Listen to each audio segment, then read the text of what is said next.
Gentlemen, thank you for your testimony. I appreciate the discussion of the supplemental, and I would encourage you to continue to talk about it, not as a Ukraine aid package, but as a package that actually builds out our own industrial base to protect our own country. Because that's what it is, as you mentioned, Mr. Secretary. It's actually closer to 60% of that entire bill goes directly into the defense industrial base. When you look at the AUKUS dollars, it actually unlocks about $6 billion to build subs, the weapon system that Xi Jinping is scared to death of. So I think, labeling it as Ukraine aid isn't helpful. It should be called the Fighting Authoritarian Aggression Supplemental or the Defense Industrial Base Enhancement Act. So I would encourage you to continue to talk about it in that regard and the amount it focuses on Israel and Taiwan. So I think that's important, particularly this week with the House. I want to get to the defense budget, which is what you're testifying here. Would you both agree, Mr. Chairman and Mr. Secretary, that we're facing one of the most dangerous times in our history since World War II? This is one of the most complex times that I've seen, Senator. General? In the 39 years I've been wearing a uniform, this has probably been the most complex I've seen. So I know these are hard questions, but I'm going to ask them. The President has put forward defense inflation-adjusted cuts to the Department of Defense every year. Now, the chairman mentioned, well, this was a House Republicans. This is the Commander-in-Chief's leadership, and he's failing on it. Every year, he puts forward Defense Department cuts during one of the most dangerous periods. Right now, this budget, if it continues in the direction the Biden administration is pushing, will get us below 3% of GDP for our defense. We've only done that 4 times since World War II. Do you think being at 3% of GDP or below 3% of GDP for the Department of Defense meets the moment in terms of the dangers we're seeing right now? Mr. Secretary? I think, again, operating within the guidelines of the law. No, but I'm not asking about the law. I'm saying if we go to below 3% or below, do you think that meets we've been there 4 times. It was mostly in the late 90s when we had the so-called peace dividend. Is 3% of GDP for our Department of Defense what we need during these very dangerous times?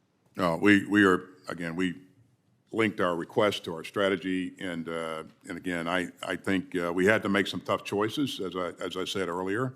General, I'm sorry to interrupt you, Mr. Secretary. General, in your personal opinion, do you think that below 3% of GDP spending is what we need to meet these dangerous times, which we all agree are dangerous times? Well, Senator, what I really believe on this is that we got to get a budget on time. For the past 15 years, we've been. I agree with that. We've had 5 years in continuing resolutions, and getting 100%. Budgets on time actually impacts our buying power. I agree with that. But can you answer my question? 3% of GDP. It's a pretty easy answer. The answer is no, right? Well, Senator, as a warfighter, I don't think. Mr. Chairman, I'd like to submit this chart for the record. It just shows where we've been 4 times since World War II. We've been at 3% of GDP or below. The answer is no. I think we all know that. This committee knows that. It's important.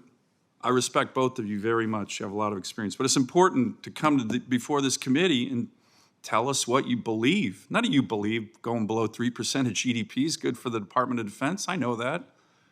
I know it's hard. The president clearly thinks it is good for the Department of Defense. He cuts the budget every year. It's got to make your job really tough. Let me go to an area that you understand very well, both of you, and that's deterrence with regard to Iran. Tom Friedman, the New York Times columnist, recently observed that fighting through Tehran's proxies, Hamas in Gaza, the Houthis in Yemen, Hezbollah in Lebanon, Syria, Shia militias in Iraq, Iran is reaping all the benefits in paying virtually no cost of the work of its proxies. I asked General Kurilla if he agreed with that. He said yes. I think they're not paying the cost. That's your CENTCOM commander with regard to Iran.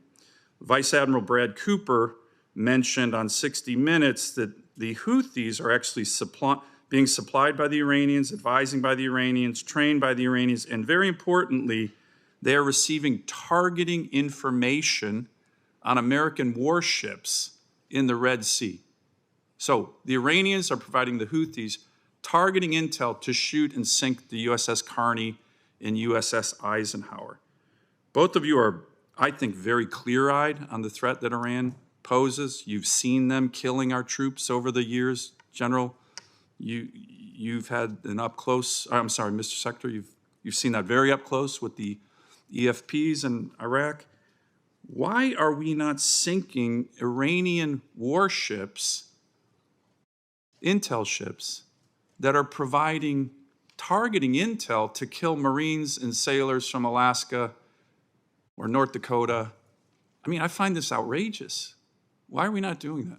Why are we not telling the Iranians, overtly or covertly, next time you send intel to target an American warship through the Houthis, we will sink your ships? Why are we doing that? That's so basic to me. Mr. Secretary, you've been very strong against Iran your whole career.